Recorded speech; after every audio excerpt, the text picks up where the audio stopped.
Olá, meus amigos, minhas amigas, tudo bem com vocês? Boa noite para quem assiste ao vivo, bom dia, boa tarde. Para quem assiste em outros horários. E eu estou vendo aqui que já temos aqui dois novos membros, né? O Danilo Monteiro e a Márcia Boane.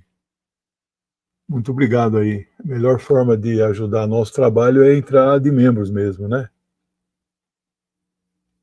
Bom, agradecer aos canais parceiros, em torno de 10, agradecer às TVs DCM 247 que retransmite o meu curso, né, algumas aulas atrasadas. Hoje nós vamos para a 9ª aula. Eu pretendia falar sobre confucionismo em uma aula, e aí cheguei à conclusão que é praticamente impossível. Então, vou desdobrar em 2 aulas. Como o curso é livre, não há um rigor acadêmico, carga horária, né, programação definida, o meu compromisso é falar daquelas 21 religiões, né? Se bem que dentro do cristianismo tem lá 6, 7 variações, né? Chega a 21 exatamente. O curso vai ser um curso longo, vai ser o ano todo, né? O curso que eu estou dando às quintas, 17 horas, sobre a África, está acabando. Talvez essa semana, no máximo mais uma, e eu começarei um novo curso. Minha dúvida é se mantém o horário das 17, deixando a noite livre, ou se já passa o curso para a noite, mas isso a gente vê. Eu fiz a pesquisa na comunidade aqui do canal, acho que já tem mais de 500 que votaram, e ganhou começar o curso, os 30 livros mais importantes que você deve ler antes de morrer. Uma coisa assim, né? E eu já fiz a lista, mas aí é uma lista minha, né? Está cheio de listas por aí, né? O livro que eu mais gosto de listas é esse aqui. Eu praticamente li esse livro inteiro, né? 250 aqui eu li, e a outra 250 eu conheço, mas não li, ou li resumo, né? Mas, claro, vai ser uma das fontes que eu vou me basear. Tem outros, tem de 1000 livros, né? Esse de 500 tem 2 edições, tem um outro autor que fala também, não é só esse, né? Então, já estou tranquilo. Esse curso vai ser 30 semanas, não vou passar de uma aula nem um curso.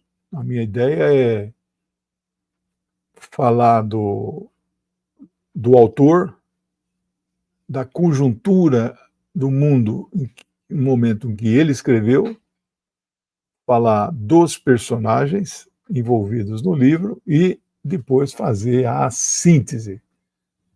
Não sou professor de literatura, mas não custa nada a gente dar umas opiniões sobre temas variados, né? Alguém sugeriu eu abrir uma universidade virtual assim, né? Um canal universidade, como o Vassoler parece que tem um, porque eu falo de geopolítica, eu falo de filosofia, eu falo de história, vou falar agora de literatura, eu vou dar depois o curso em sequência, vai ser a evolução humana, né? Já até selecionei também, né? Do Australopiteco até a espécie Homo, né? São 31. Então, é isso. Esse tema de hoje, confucionismo, religião ou filosofia, é controverso, como foi também há 2 aulas atrás, né? O taoísmo. Jainismo não tem dúvida, é religião. Taoísmo tem dúvida, né? Filosofia ou religião. Mas como é sempre listado taoísmo e confucionismo como religião, a minha conclusão é que ele é mais filosofia e modo de vida e menos religião. Mas ele faz parte deste curso e para quem quiser saber sobre o Confúcio em si, não é? Que hoje eu vou falar pouco dele. Eu dei um curso chamado Filosofia Oriental,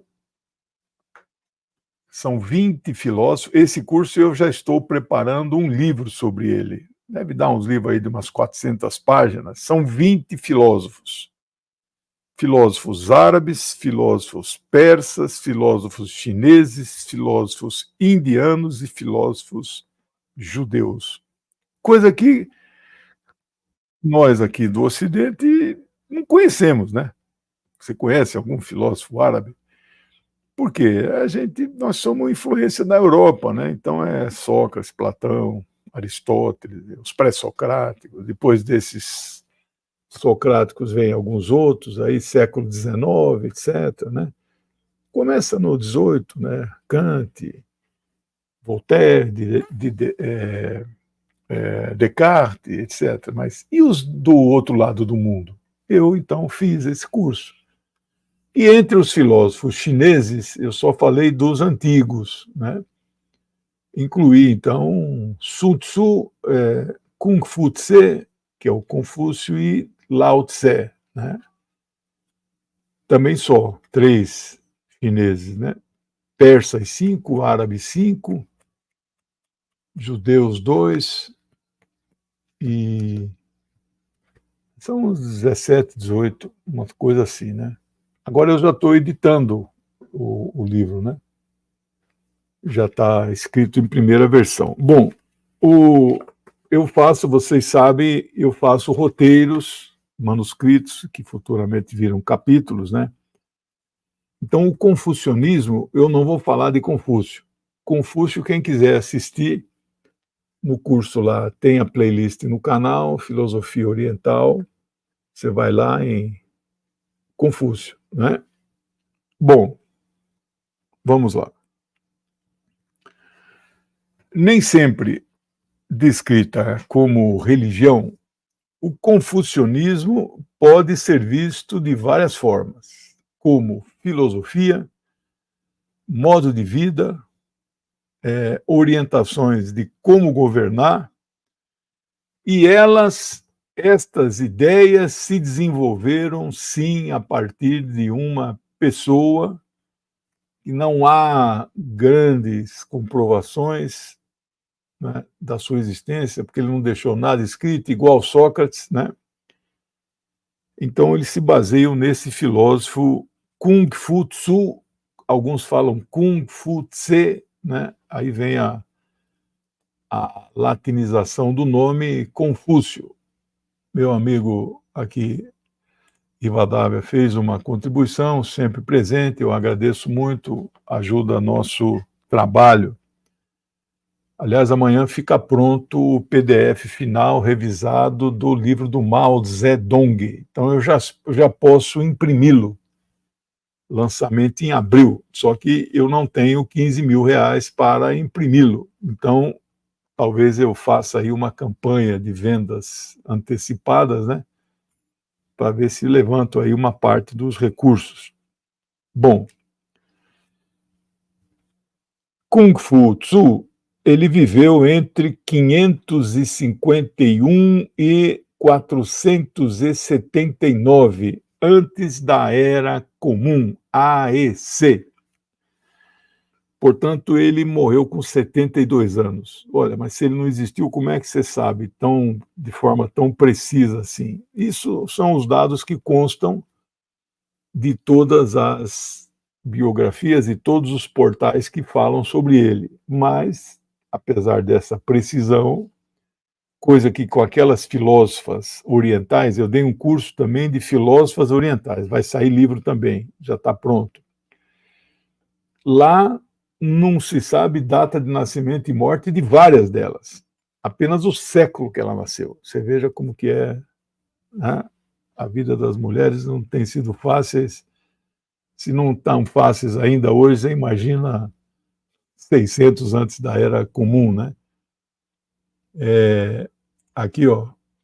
Ah, não, aqui, desculpe. Aqui é o nosso amigo o Ronaldo. Confundi com o Rivadavia. São dois amigos e olha aqui, sempre presente, né? Então, peço desculpas aí pela confusão. Obrigado aí. Abriu aqui um setor chamado favoritos, então, se tiverem mais contribuições, eu falo no final, sem falta, tá bom?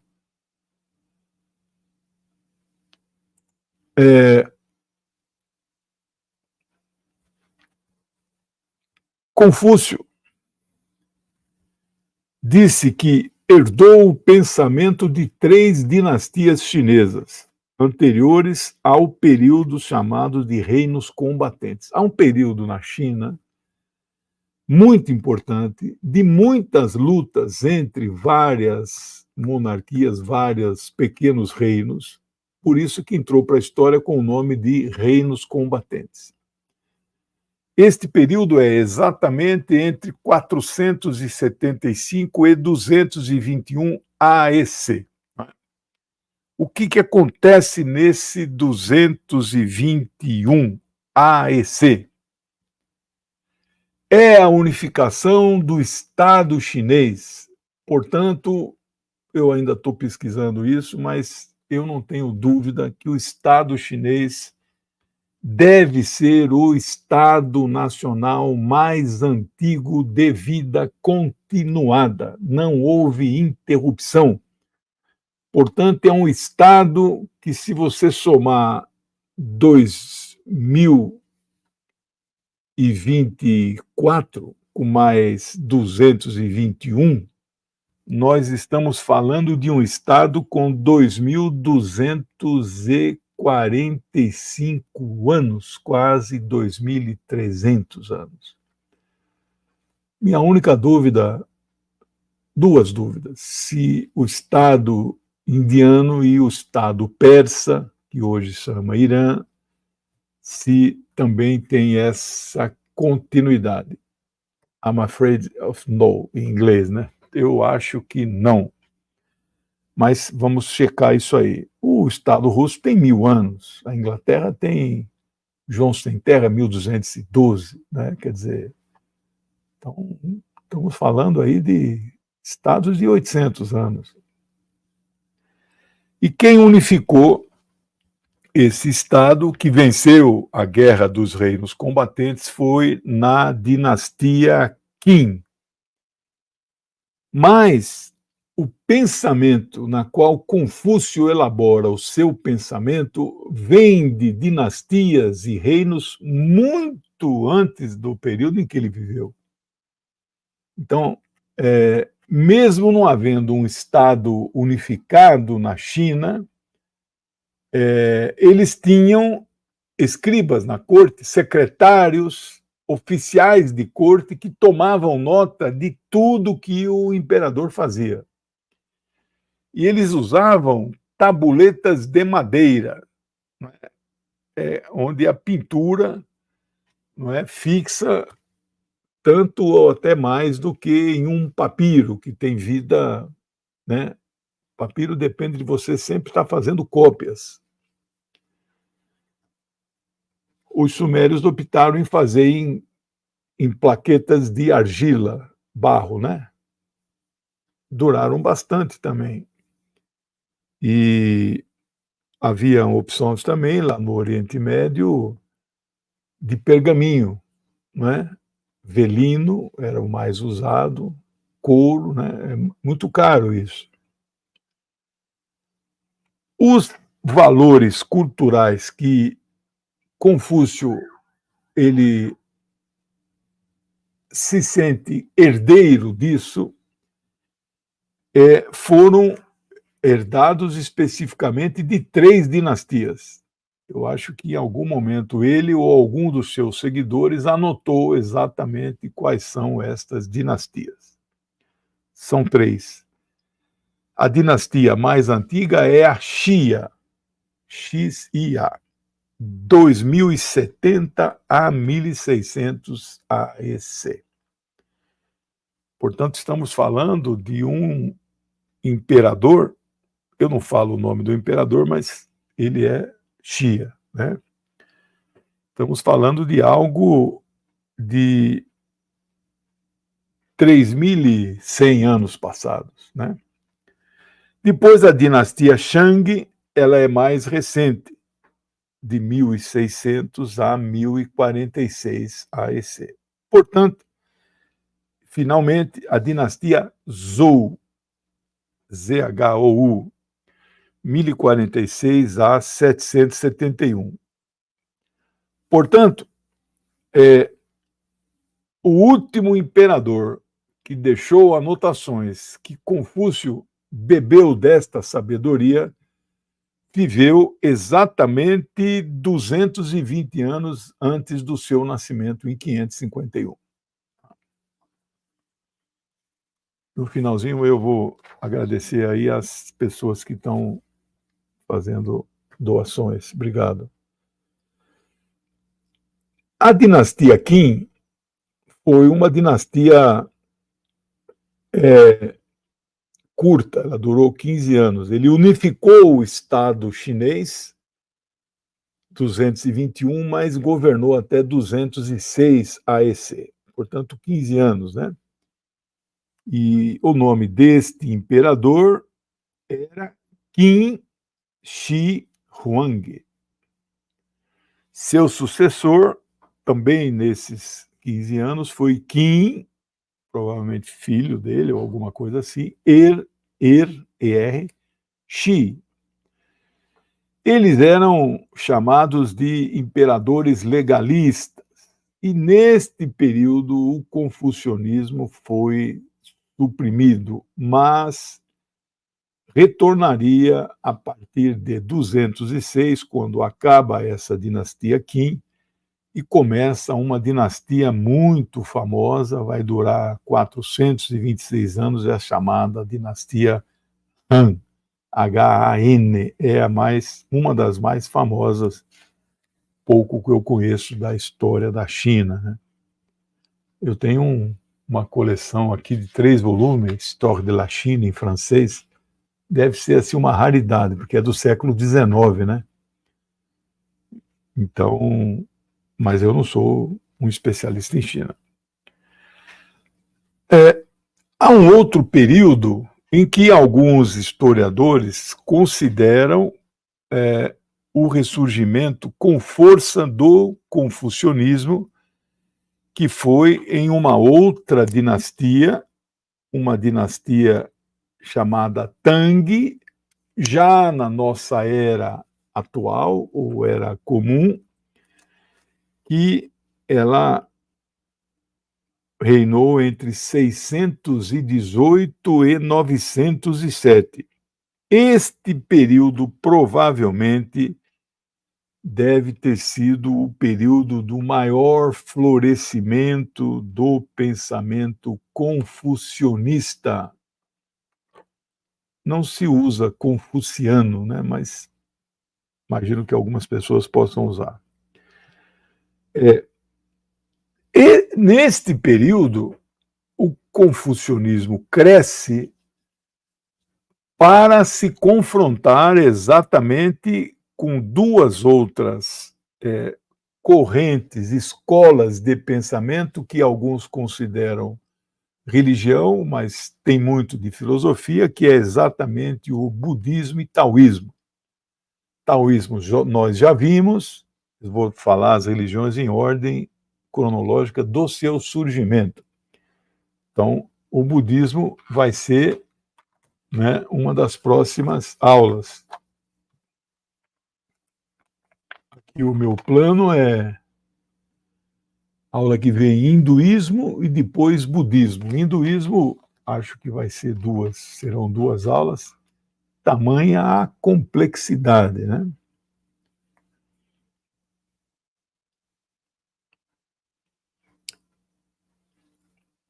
Este confucionismo que se consolida neste período, em torno de 300 anos, alguns autores chegam a chamar de neoconfucionismo.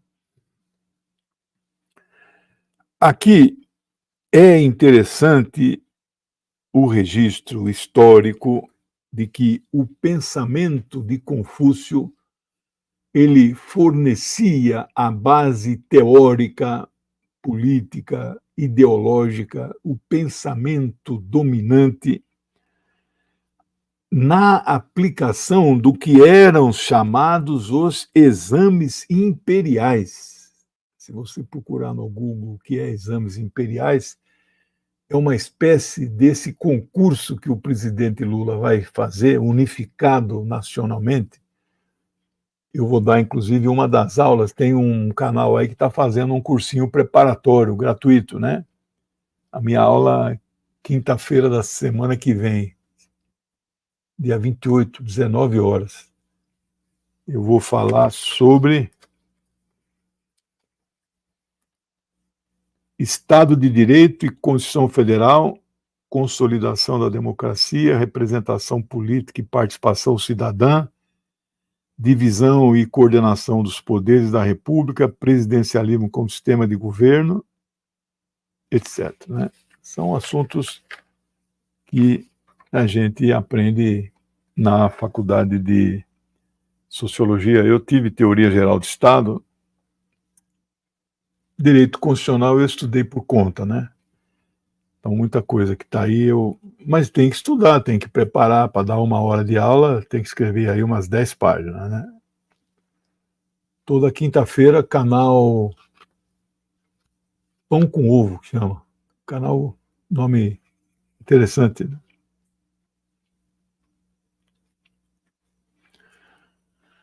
Então, este exame imperial, exames imperiais, eram aplicados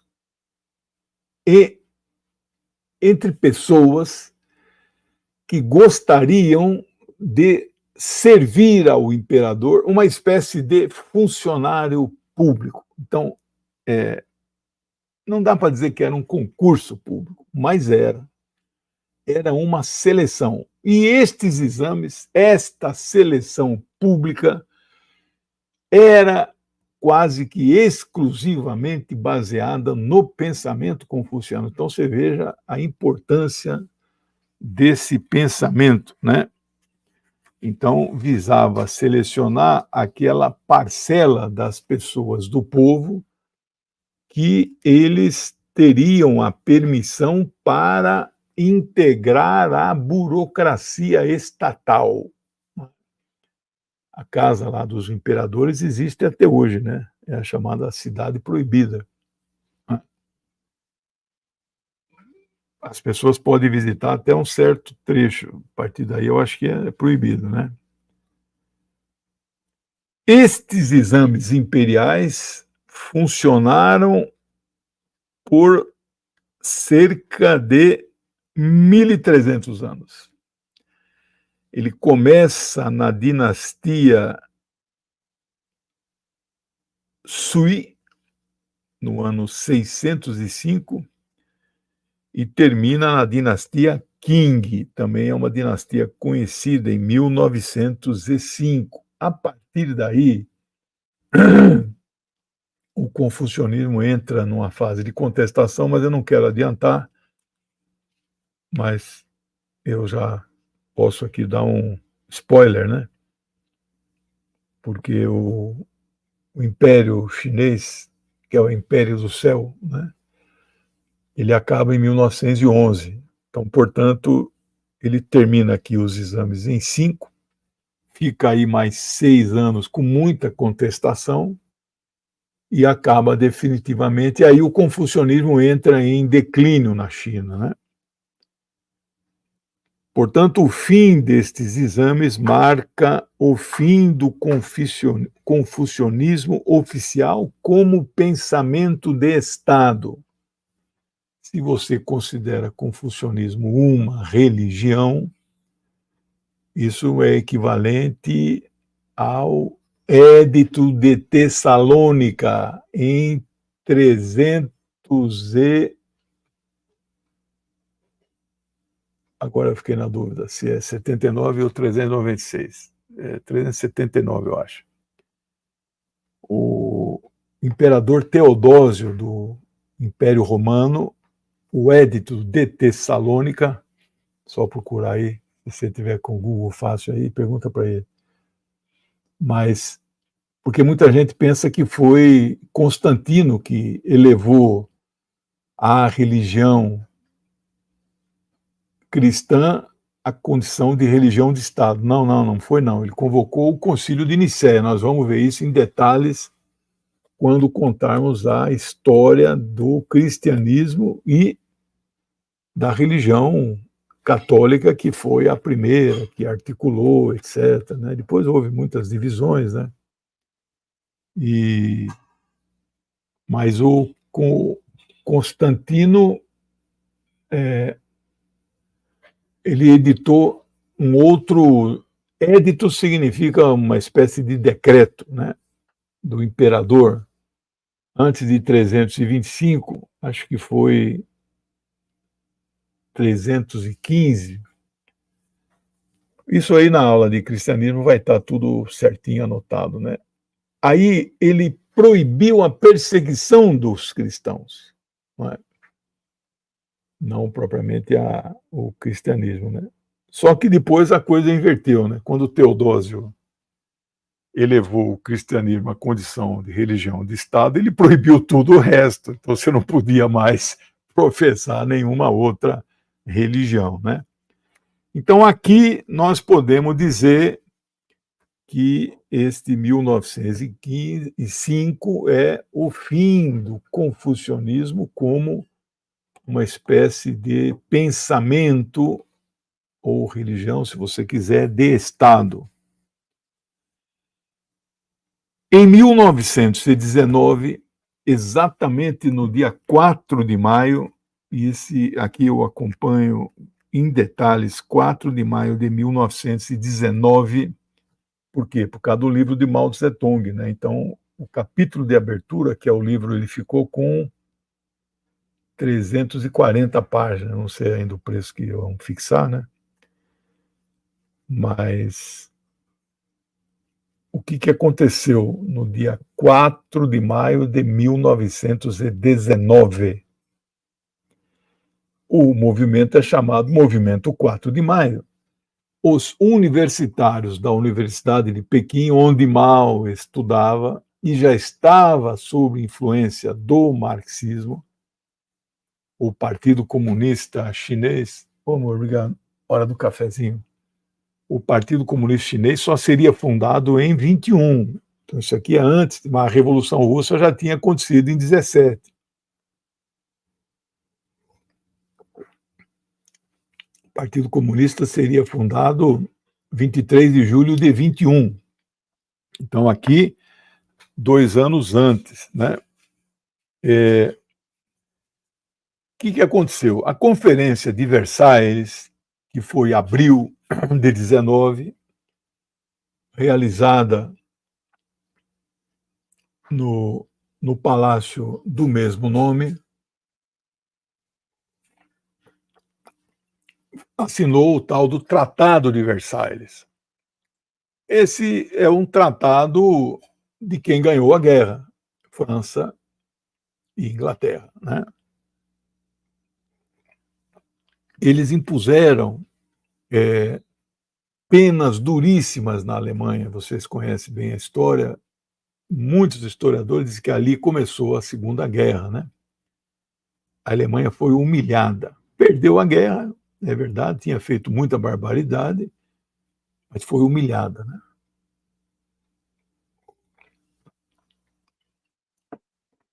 A República da China, que já não era mais... Ele ficou 1 ano na presidência, Sun Yat-sen, né? Dr. Sun, adorado na China, pelos comunistas e pelos lá de Taiwan, né? Eles se apresentam como nacionalistas, mas não são, eles são entreguistas, né? São amigos dos Estados Unidos. Dr. Sun amigo de Lenin, né? O Lenin orientou o partido a trabalhar junto com o KMT, né? O Kuomintang, era o partido dele. Ele ficou um ano só na presidência, depois saiu, morreu em 25.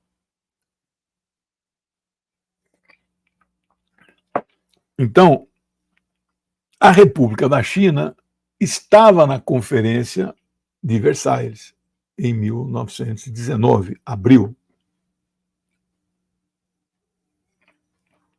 Não lembro quem era o representante, mas este representante cedeu à pressão dos países imperialistas e atendeu à exigência do Japão, que já era um império, o império do sol, não confundir com o império do céu, não é?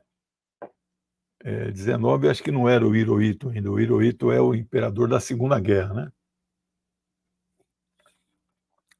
Ou já era, não sei.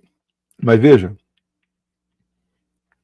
o Japão queria manter territórios que ele tinha conquistado dentro da China. A ilha do Japão e a costa da China, ali tem um mar que eles chamam de Mar do Japão, outros chamam de Mar, né, do sul da China. Mais para frente aqui tem a ilha de Taiwan, que o Japão também já dominou, né? Então, é fácil atravessar aquele braço de mar e entra na costa. Ele faria isso novamente na Segunda Guerra. Antes do início da Segunda Guerra, em 1937, ele ocuparia a Manchúria. Só que aqui o Japão ocupou a região de Shandong, ou Shantung, é na costa ali do Pacífico, né? Tudo ali é Pacífico. A pessoa fica dando nome, Mar Mediterrâneo, Mar Báltico, Mar não sei o quê, Mar Adriático. Tudo isso são águas oceânicas, mas que dão nomes, né? Mar de Omã, Mar Vermelho.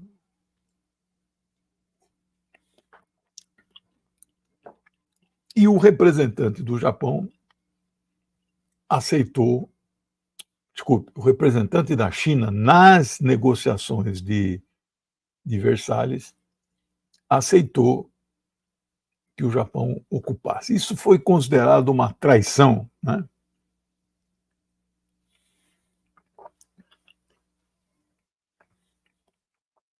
A parte mais gostosa é eu ponho leite ninho no café.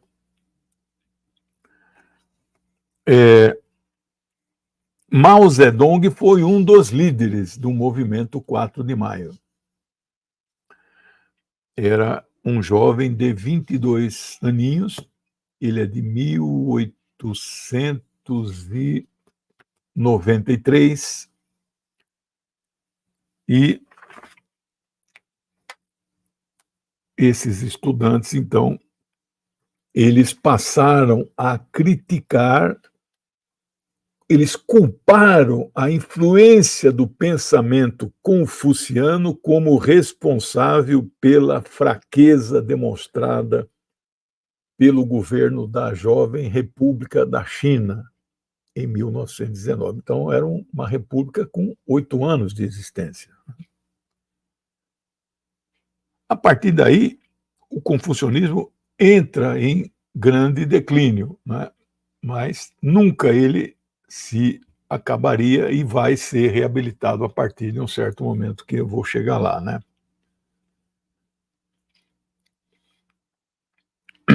Dois tipos de pensamentos substituíram o pensamento confucionista neste período, né? O primeiro é o pensamento que tem uma certa influência na China até os dias atuais, que é o pensamento do Dr. Sun, Sun Yat-sen,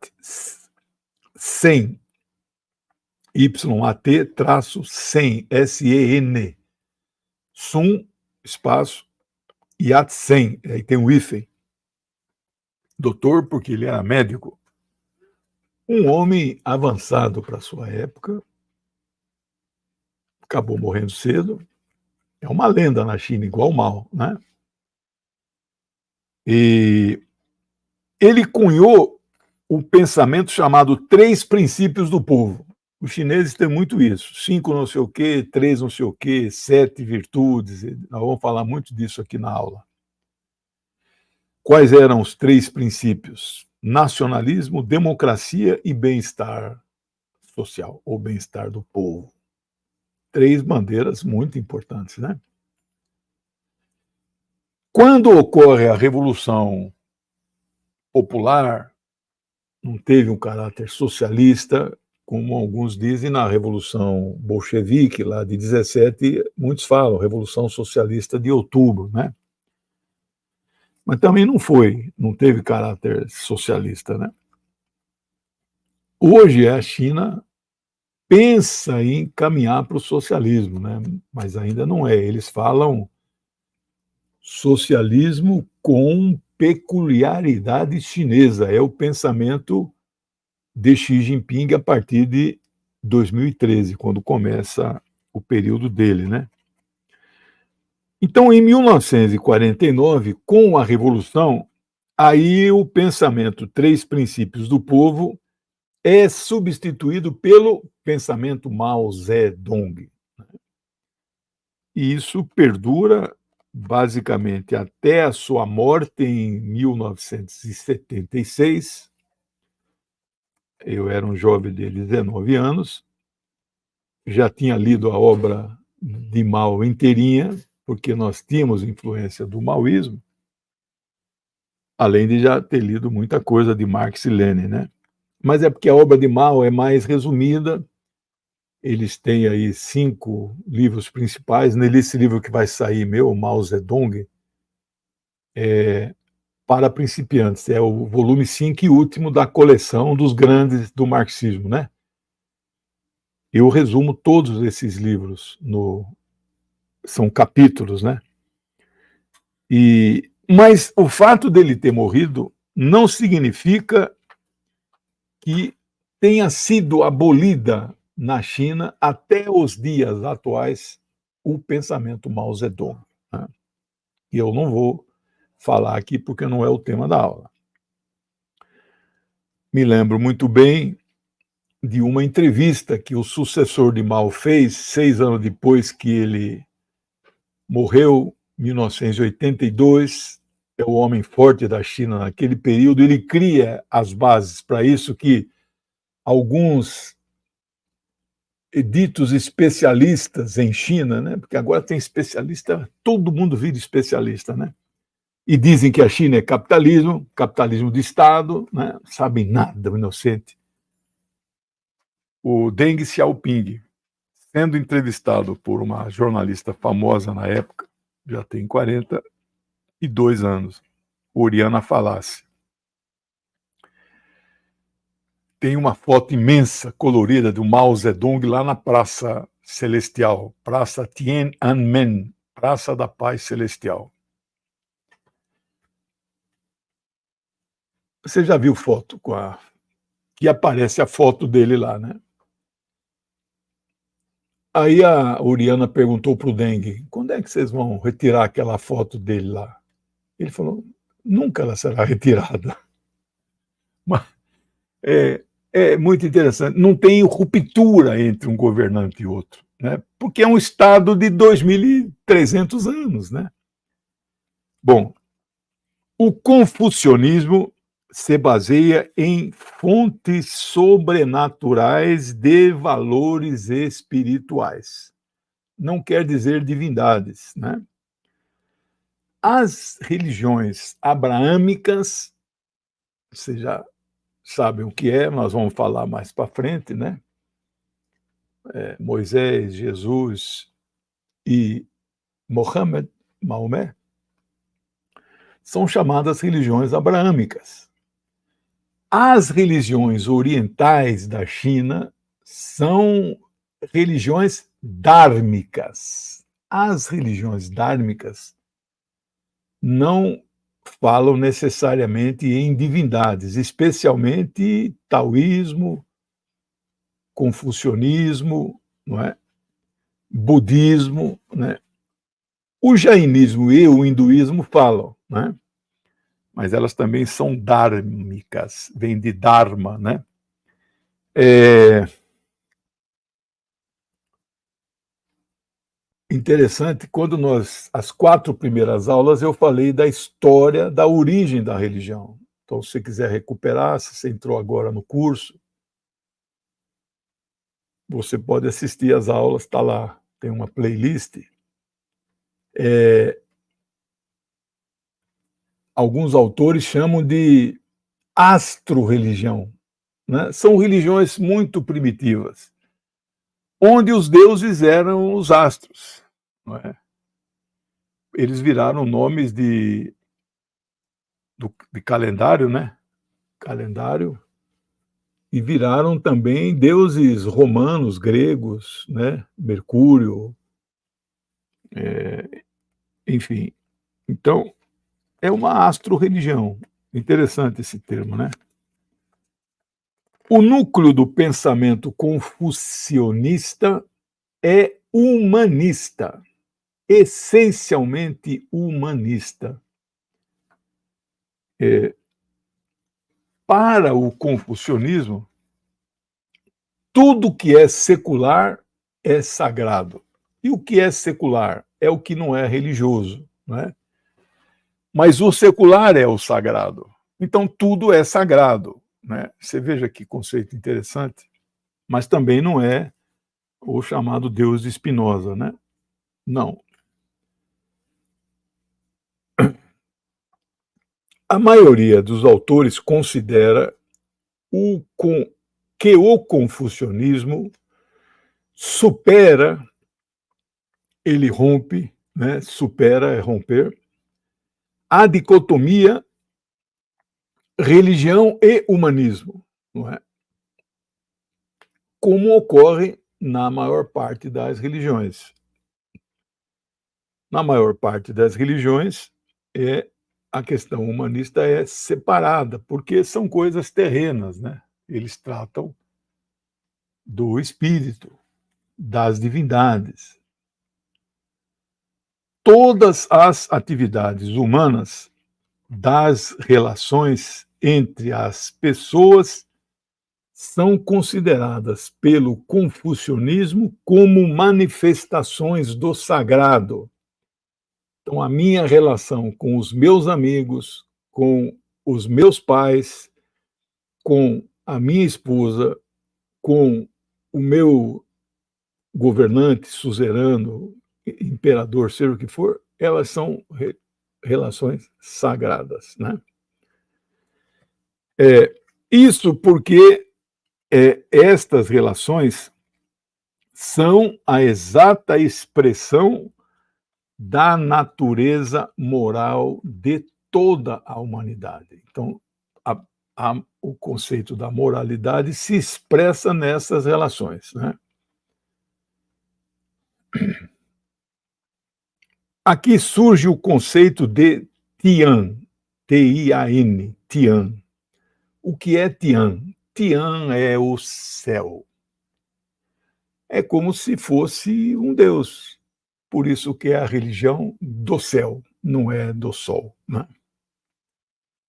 E pode ser até considerado como uma certa divindade, né?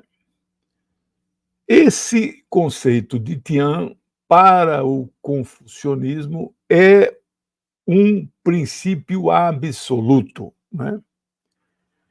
Que eles expressam como o Dao, D-A-O, Dao. Este conceito de Dao seria a ordem natural do universo. Então, não estamos falando em divindades. Estamos falando em céu, Tiao e o Dao, que é o universo, né? Para o budismo, isso seria mais ou menos equivalente ao Brahman, ou Brahma, né? Que é um dos deuses, né? Brahma, Vishnu e Shiva, né? É como é que fala? A trindade, né? Tem muita coincidência, viu? a influência do budismo na criação do cristianismo e do judaísmo é muito grande, viu? Não pensa que não tem, né? Adão, né? No budismo é Adama. Então, é muita coincidência. Dilúvio, por exemplo, tem pelo menos 12 religiões. O dilúvio. Bom, a liturgia confucionista, professor, eu não sei o que é liturgia, né? Eu costumo dizer assim, eu respeito muito a liturgia do cargo, né? Então tem o cargo de presidente da Câmara, presidente do Senado, tem uma liturgia, né? Então, no caso aqui, liturgia é uma celebração religiosa pré-definida. Então, é uma é uma pauta, é um cerimonial. Esse é mais ou menos o equivalente, um sinônimo para liturgia.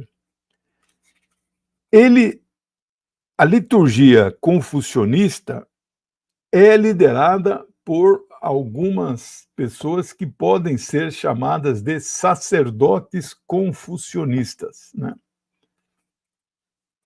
Também alguns os chamam de sábios de ritos. Então, há uma série de ritos onde eles praticam em espaços públicos, mas que pode ser equivalente a templos.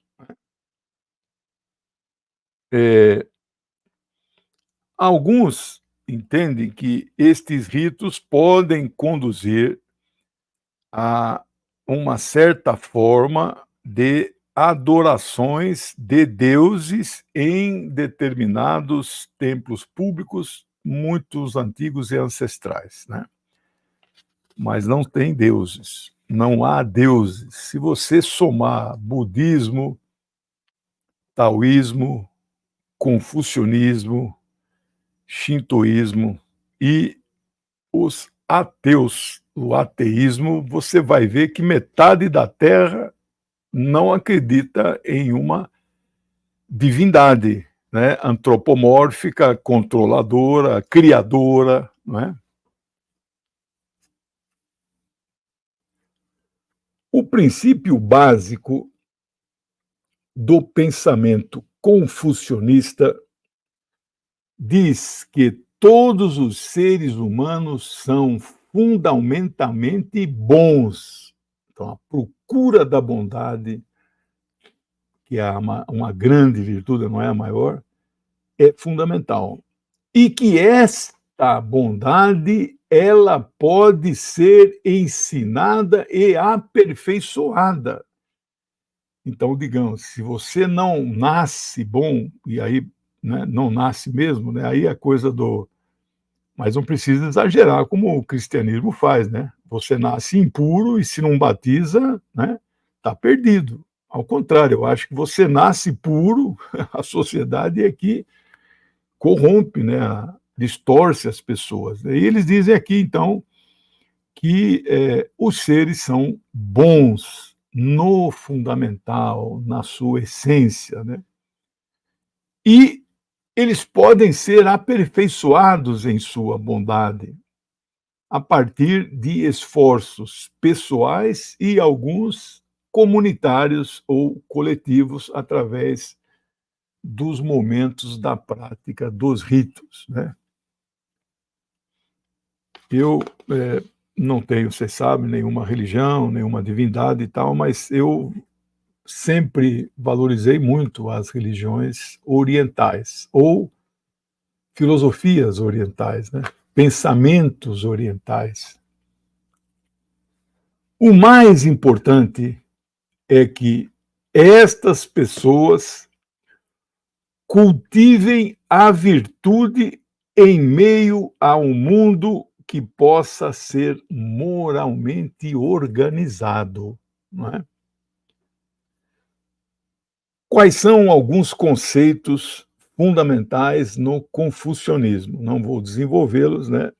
Mas usando apenas uma palavra, você que está levando a sério o curso, que eu agradeço, e costuma assistir estes vídeos com papel e caneta, né? Quais são estes conceitos?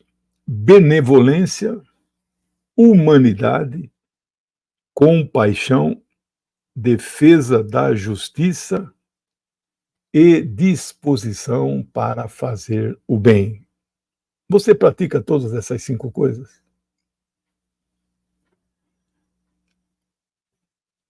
Então, os confucionistas acreditam que lá no Tian, o céu, né, existam leis do céu, né, que eles chamam então de Li, L-I, que seria então um sistema que diz como uma pessoa deve agir corretamente na sua vida, sempre em harmonia com o Li, que é a lei do Tian, que é a lei do céu. Com isso, as pessoas adquirem a capacidade de julgar o que é certo, o que é errado, o que é justo e o que é injusto, né? Acho isso muito bonito, né?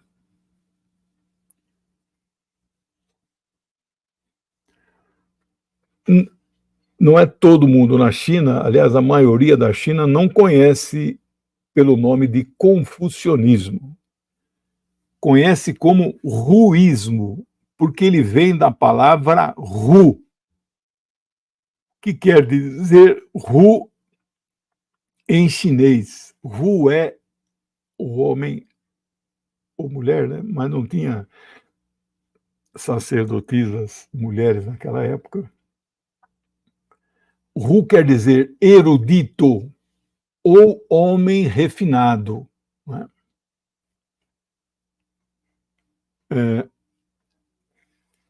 E alguns historiadores dizem, historiadores e linguistas, né? Não há uma palavra chinesa para definir equivalente a essa que eu estou usando desde o começo, confucionismo ou confucionista, né? Portanto, o ruísta ou ruísmo é mais apropriado.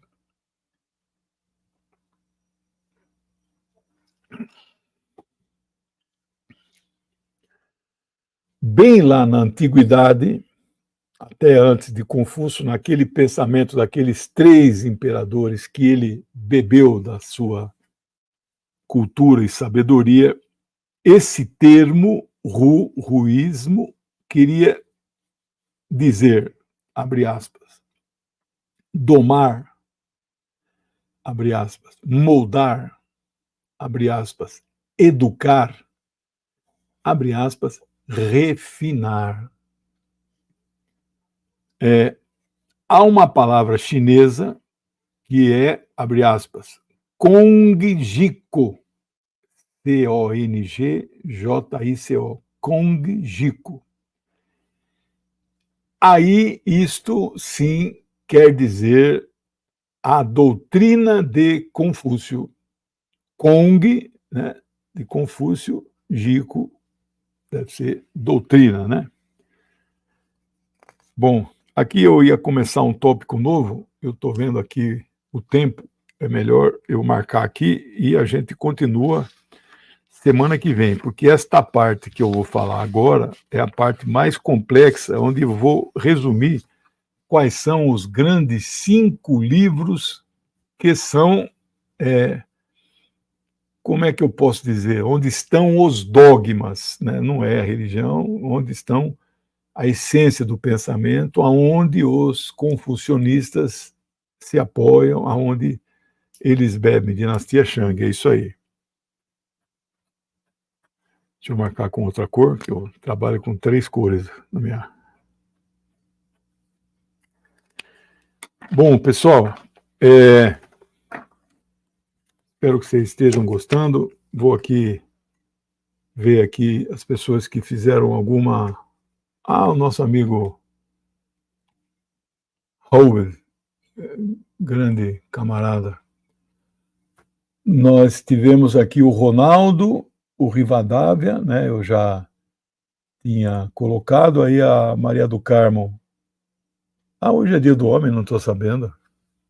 Então é meu dia hoje. Obrigado. Aí houve uma doação, pasta local.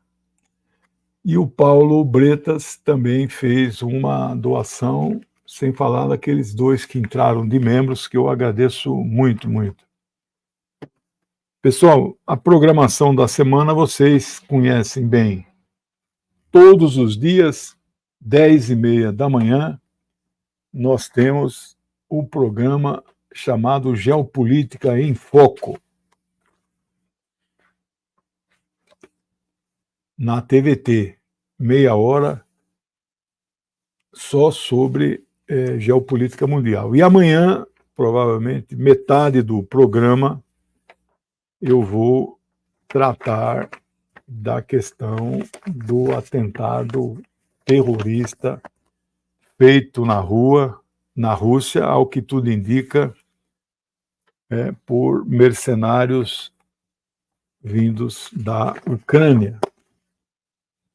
E vou tratar também da questão da guerra na Palestina, guerra na Ucrânia e mais alguns temas aí. Então, de segunda a sexta, vocês têm encontro comigo marcado. Na quarta, na TV 247, às 13 horas, nosso programa semanal com o José Reinaldo. Nós vamos completar 4 anos agora, dia 24 de junho, né? Começou em 2020, o mundo como ele é. Amanhã, às 18 horas, eu faço o programa com a Rosa Sarkis, chamado Painel Brasil, uns 45 minutos, onde a gente comenta também assuntos nacionais. E o assunto nacional que está mais bombando são dois. Né? Pegaram aí Pix, eu tenho Pix, queria estar mesmo até o final do ano com o depósito também, adquirir os livros. Adquirir livro são duas formas de ajudar meu trabalho. Um é adquirindo livros na editora. Está passando aí meu Pix, a editora e meu Zap. Quem ainda não está na minha lista de transmissão não recebe nada meu. Então, manda um oi nesse Zap que está passando aí na tela. O livro mal ainda não dá para comprar, não tem o link da pré-vendas, né? Vou ver se abro essa semana, né? E essa semana eu curso lá do concurso, né? Quinta-feira, às 19 horas. E eu tenho um compromisso também na mesma quinta, às 21 horas, no canal Voz Trabalhadora. Então, quinta-feira vai ser puxado, né? À noite tem 19 o concurso e 21 essa atividade lá. Esse é um canal grande, 200 mil inscritos, né? Voz Trabalhadora. Eles transmitem essas atividades minhas, né? Bom, então é isso. Desejo boa semana a todos vocês. Agradeço aos que já pedi para vocês se inscreverem no meu canal e nos canais parceiro. Quem puder compartilhar. E semana que vem voltamos com a parte 2 do confucionismo. Se precisar, fazemos parte 3 também. O livro que eu me baseei para esta aula de hoje foram estes dois aqui. Eu dei essa bibliografia logo no começo do curso. Eu ainda vou comentar as passagens principais deste e na aula que vem, ou na terceira aula desse tema, vou falar aqui capítulo religiões orientais, e aí ele dedica 4 páginas, mas tá bom, ao confucionismo, né? Pessoal, boa semana para vocês. Tudo de bom, muitas realizações. Obrigado por tudo. Beijo, tchau.